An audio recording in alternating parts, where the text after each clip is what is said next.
सफला एकादशी व्रत कथा।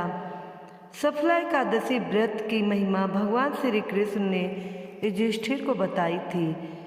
इसके बारे में देवकी नंदन ने कहा था कि एकादशी व्रत के जितना मैं अधिक से दक्षिणा वाले यज्ञों से भी प्रसन्न नहीं होता, इसलिए इस व्रत को भक्ति भाव और श्रद्धा के साथ करना चाहिए। द्वादशी युक्त पौष कृष्ण एकादशी व्रत की महिमा इस तरह से है। भगवान श्री कृष्ण ने युधिष्ठिर से कहा कि हे राजन, प्राचीन समय की बात है, चंपावती नगर में महिष्मान नाम का राजा राज करता था। उसके 4 बेटे थे। इसमें से लुम्पक नाम का बेटा अनाचारी था। वह बुरे कर्म में लगा रहता था और पिता का धन नष्ट करता था। इससे तंग आकर राजा ने उसे अपने राज से निकाल दिया। राज से निकाले जाने से उसने वन में एक पीपल के पेड़ के नीचे आश्रय लिया। दिन में वह वन में रहता और रात में पिता के राज्य में रहकर चोरी करता और प्रजा को तंग करता। इससे नगर के लोग भयभीत रहते थे। धीरे धीरे वह पशु मारकर खाने लगा। राज कर्मचारी उसे पकड़ भी लेते तो छोड़ देते, लेकिन कुछ समय बाद पौष का महीना आया, तब तक उसके वस्त्र फट गए थे। इससे कृष्ण पक्ष की दशमी के दिन सर्दी के कारण वह रात में सो नहीं सका। उसके हाथ पैर भी अकड़ गए थे।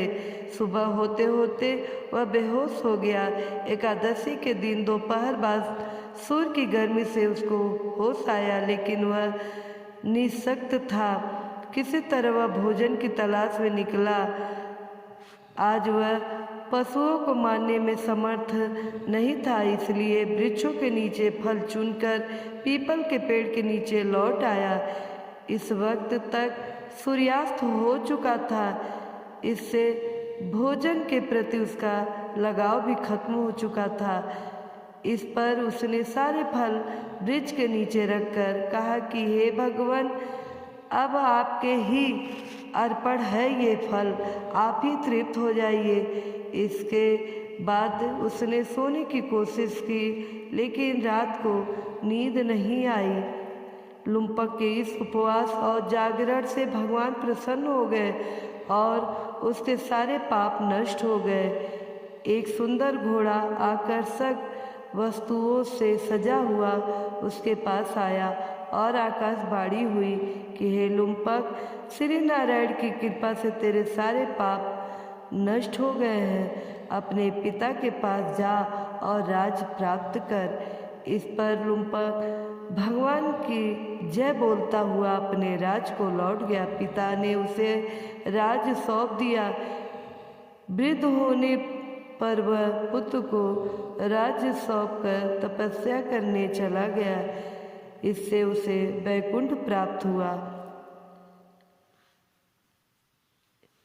इस व्रत से क्या फल मिलता है?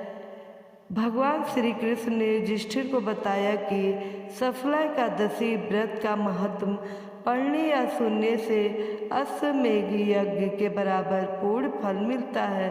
भगवान श्री कृष्ण ने कहा कि द्वादशी युक्त पौष कृष्ण एकादशी यानी सफला एकादशी व्रत में मौसमी फल, नारियल, नींबू, नैवेद्य समेत 16 वस्तुओं से पूजा करनी चाहिए और रात जागरण करना चाहिए। इस सफला एकादशी व्रत के समान कोई दूसरा व्रत नहीं है। 5000 साल तप से जो फल मिलता है, उससे अधिक पुण्य फल सफला एकादशी से मिलता है। बोलो जय श्री हरि, बोलो जय सफला एकादशी की जय।